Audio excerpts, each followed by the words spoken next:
The title of the movement, the Romantic Revival, suggests that Romanticism had been in vogue in an earlier period and that efforts were made to revive it. This is, however, only the literal meaning and it does not fully signify the nature of the movement, whose first clear achievement was seen in the publication of the lyrical ballads in 1798. It is, of course, true that the Renaissance literature was superbly romantic, being the outcome of man's awakened imagination and his spirit of curiosity and adventure. Besides, even in the Middle Ages, there was an abundant treasure of folklore and legends capable of stirring man's imagination. Now, this romantic spirit, as it were, had dried up in the neoclassical age of Dryden and Poe. It was, however, the glimpse of the romantic light, however, became perceptible in the later part of the 18th century. And with the coming of Wordsworth and Coleridge, the Romantic age dawned with full splendor. The new movement did derive its inspiration from the past and it did revolt against the practices of the age of Dryden and Pope, but to all intents and purposes, it chalked out for itself a number of untrodden paths. In his lyrical ballads, Wordsworth chose incidents and situations from common life and sought to present them in an unusual aspect by giving them a certain coloring of imagination. And in this very connection, Coleridge's share was to depict persons and characters, supernatural or at least romantic, and to transfer to them a human interest and a semblance of truth, so that the readers might willingly suspend their disbelief for the moment.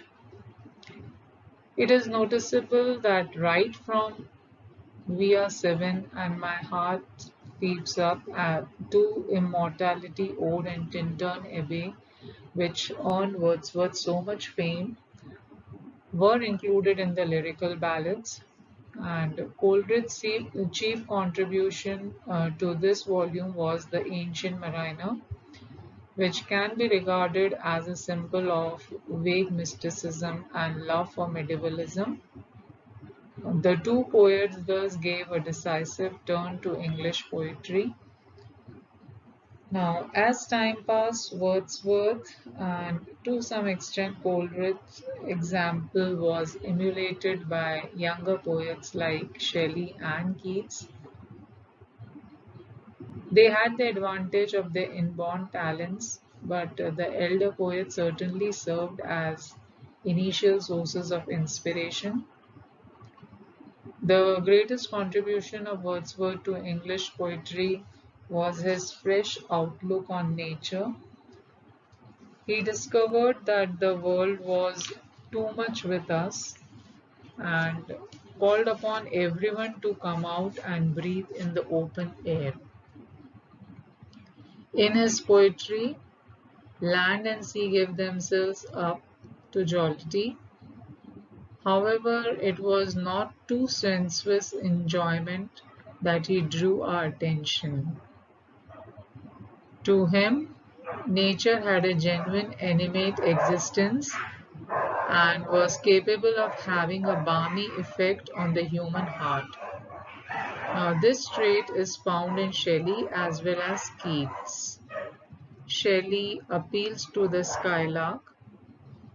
Teach me half the gladness that thy brain must know, such harmonious madness from my lips would flow. The world should listen then as I am listening now. In Keats, this is discernible in a slightly different way. His nightingale has been a source of joy to emperor and clowns since times immemorial. It was this voice that gave consolation to the sad hearts of truth and charmed magic casements opening on the foam of perilous seas in fairy lands forlorn. It is the same voice which makes the poet forget the weariness, the fever, and the fret of fleeting human life. The Romantic poet's imaginative approach did not always make them mystical, but the mere material explanation of the phenomena certainly never satisfied them. That is why they often seem to be probing the mystery, that is, the reality behind the appearances. Even to the past and to the future, they apply this very inquisitiveness. The past gets glorified and the future visionary. In one of his essays, Why Distant Objects Please, Hazlitt rightly analyzes that our imagination fills in the gaps left by our sense perceptions. The accounts of chivalry and war had a special fascination to Walter Scott, both as a poet and as a novelist. Keats' passionate attraction for everything Greek is well known. The single example of Ode on a Grecian Urn would suffice to bring out the truth of the statement: heard melodies are sweet, but those unheard are sweeter. The figures of the lover, the maiden, the pipers, the trees, the processions, all become wonderfully alive and enchanting by dint of the poet's imagination. As for the vision of the future, there can be no example better than Shelley's Prometheus Unbound. Prometheus, the champion of mankind, gets liberated at the end, and we see the final triumphant vision of man as scepterless, free, uncircumscribed, but man, equal, unclassed, tribeless, and nationless, exempt from awe, worship, degree, the king over himself, just gentle, wise but man. So it is obvious that the poetry of the Romantic age broke almost completely with that of the Neoclassical age. The main business of that age was to portray the lives of lords and ladies. They did not look at nature. They undoubtedly moved in the symmetrical, well-trimmed gardens of the urban luminaries. It was against such artificialities that Wordsworth and his contemporaries directed their efforts. They brought the muse back to the pastoral setting and concentrated their attention on the unsophisticated man living in the lap of nature. There was still greater departure in poetic forms. In the age of Dryden and Pope, the poet's forte was satire, and their medium, the closed heroic couplet. All this was given up in the New Age.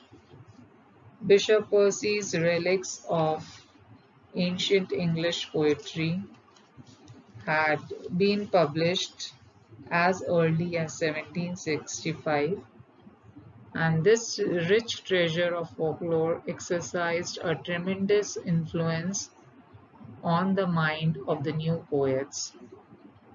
It particularly helped the revival of the ballad form, which can be easily seen in the compositions of Coleridge, Keats, and Walter Scott. The Elizabethan blank verse became popular again. The Spenserian stanza was revived. The sonnet, both Shakespearean and Miltonic, became popular again. Varied forms of ode also appeared in this period.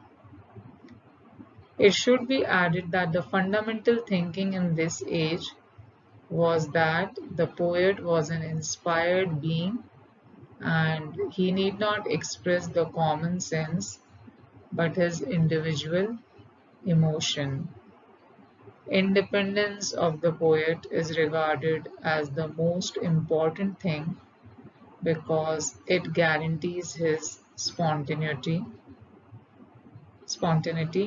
Poetry is like Shelley's skylark, singing in profuse strains of premeditated art, or like Keats' nightingale, singing of summer in full stretched ease. The poet is expected to fly on the viewless wings of poesy and shape and reshape things in his own light.